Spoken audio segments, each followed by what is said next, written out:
করতাম না। অর্ধবার্ষিক পরীক্ষা, গণিত পরীক্ষা ভয়ে দিতে যাই নাই, আমি পরীক্ষায় দিইনি। আমি এত পরিমাণ গণিত ভয় পাইতাম। সেই অর্ধবার্ষিক পরীক্ষায় 5টা সাবজেক্টে ফেল আসছে আমার। হায়ার ম্যাথে ফেল করছি, পদার্থতে ফেল করছি, গণিত পরীক্ষা দিতেই যাইনি, আর 2টা পরীক্ষা দিইনি, টোটাল 5টা পরীক্ষায় ফেল। কারণ কেন ফেল করলাম? এক তো ভয় পাইছি, টেনশনে খাওয়া দাওয়া ছেড়ে দিছি, দুর্বল হয়ে গেছি, পরীক্ষা দিতে যাওয়ার সাহস পর্যন্ত নাই। তারপরে কি হলো, 5টা সাবজেক্টে ফেল আসলো।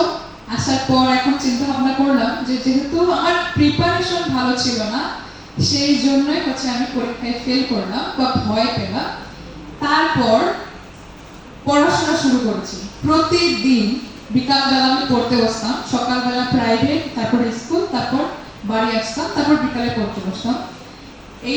তারপরে 6 মাস প্রিপারেশন নেওয়ার পর ক্লাস 9 এর ফাইনাল পরীক্ষা আসলো।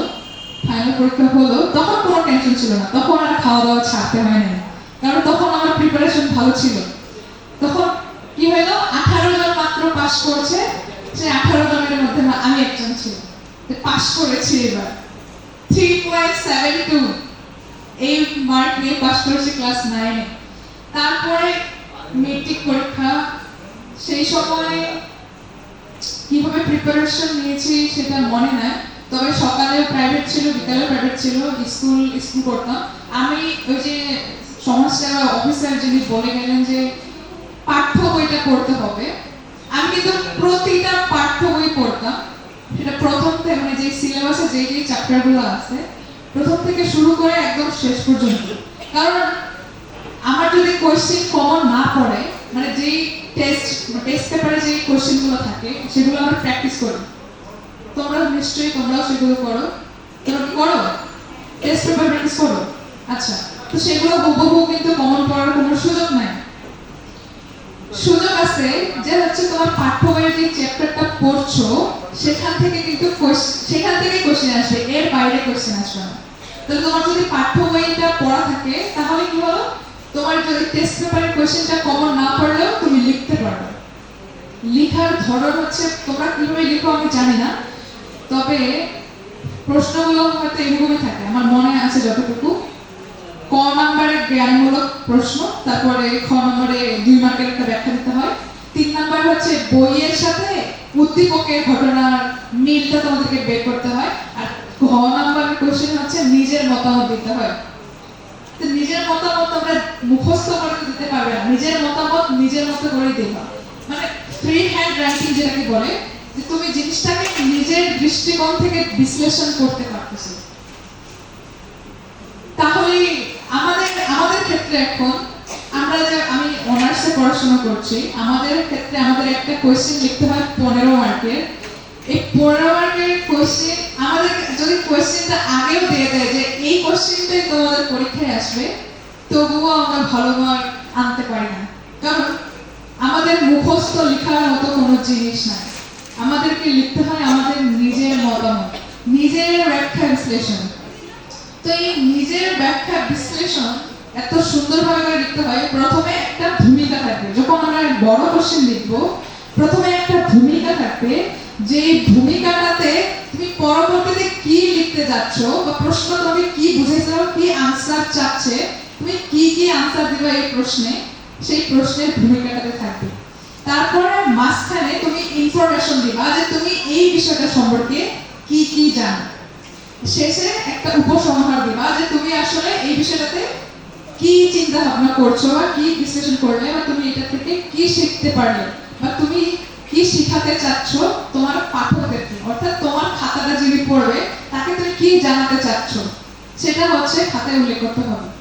তো এটা ঘ নম্বরের কোশ্চেনের জন্য, আমাদের ব্রড কোশ্চেন যেটা মানে বড় কোশ্চেন সেটার জন্য। আর গ নম্বরে এটা তোমার কিন্তু নিজের সৃজনশীল, মানে সৃজনশীল তোমার বুদ্ধি কতটা সেটা মানে পরীক্ষা করে দেখার জন্যই গ নম্বরের কোশ্চেনটা, যে তুমি যেটা পড়েছো সেটার সাথে এখন তোমাকে উদ্দীপকে একটা ঘটনা দেওয়া হয়েছে, সেই ঘটনার সাথে কতটুকু মিল খুঁজে পাচ্ছ, তোমার ব্রেন আসলে কাজ করে কিনা, সেই জায়গায় তুমি ধরতে পারতেছো কিনা, সেটাই তোমার গ নম্বরের কোশ্চেনের চাই। এটা 2টা কোশ্চেন লেখার বললাম, মানে আমার মতে এইভাবে লিখলে মনে হয় বেশি মার্ক পাওয়া যাবে, কারণ আমাদের টিচাররা তাই তো বলে যে হচ্ছে প্রথমে সুন্দরভাবে একটা ভূমিকা দিবে, সেখানে উল্লেখ করতে হবে তুমি আসলে কি বুঝলা, মানে পুরো কোশ্চেনটার একটা শর্ট ফর্ম, তুমি কি বুঝলা, কি কি আনসার দিতে যাচ্ছ এই কোশ্চেনে, সেটা তুমি সেখানে উল্লেখ করো। মাঝখানে তুমি তোমার জ্ঞানের একটা পরীক্ষা দাও যে তুমি কতটুকু জানো, সেটা প্রমাণ করো যে আমি অনেক কিছু জানি, সেখানে ইনফরমেশন দাও, আর শেষে একটা সিদ্ধান্ত দাও যে তুমি এখান থেকে কি শিখলা বা কি শিখাইতে চাও। এইটাই। আর কি তোমাদের যদি কোনো কোশ্চেন থাকে তোমরা করতে পারো, একটু মাইক্রোফোনটা ওইদিকে দেওয়ার ব্যবস্থা করো। তোমাদের যদি কিছু জানার থেকে আমাকে কোশ্চেন করতে পারো, আমি আনসার দেওয়ার চেষ্টা করব। কেউ কি কোশ্চেন করবা? হাত তোলো। এনি কাইন্ড অফ কোশ্চেন, যে কোনো ধরনের কোশ্চেন, শুধু পড়াশোনা নিয়ে না, যে কোনো ধরনের কোশ্চেন, যে কোনো ধরনের কোশ্চেন। ওখানে একটু দেন।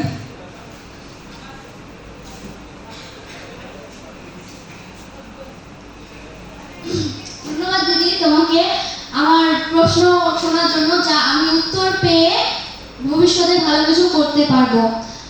আসলে আমরা তো কখনো বোর্ড পরীক্ষা দেইনি, এবার প্রথম দিব, তাই আমাদের কনফিডেন্সটা এরকম হওয়া উচিত যে আমরা পরীক্ষায় ভালো লিখতে পারবো, যেন আমাদের কোনো ভয় না থাকে। আচ্ছা, কনফিডেন্স মানেই হচ্ছে যে নিজের উপর বিশ্বাস, ঠিক আছে?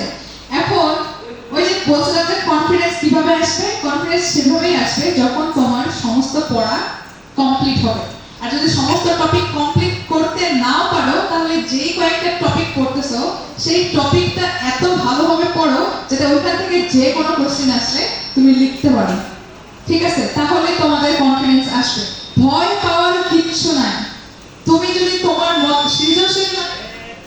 সৃজনশীল মানেই হচ্ছে তুমি তোমার মতো করে লিখতে পারো, তোমার নিজের মতামত দিতে পারো, তাহলে তুমি যত বেশি করে বইয়ের চ্যাপ্টারগুলো পড়বা তত বেশি তোমার চিন্তা আসবে, নতুন নতুন চিন্তা তুমি তৈরি করতে পারো।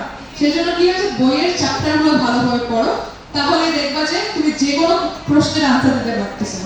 তোমার সবগুলো পড়া থাকলে কনফিডেন্স এমনিতেই চলে আসবে।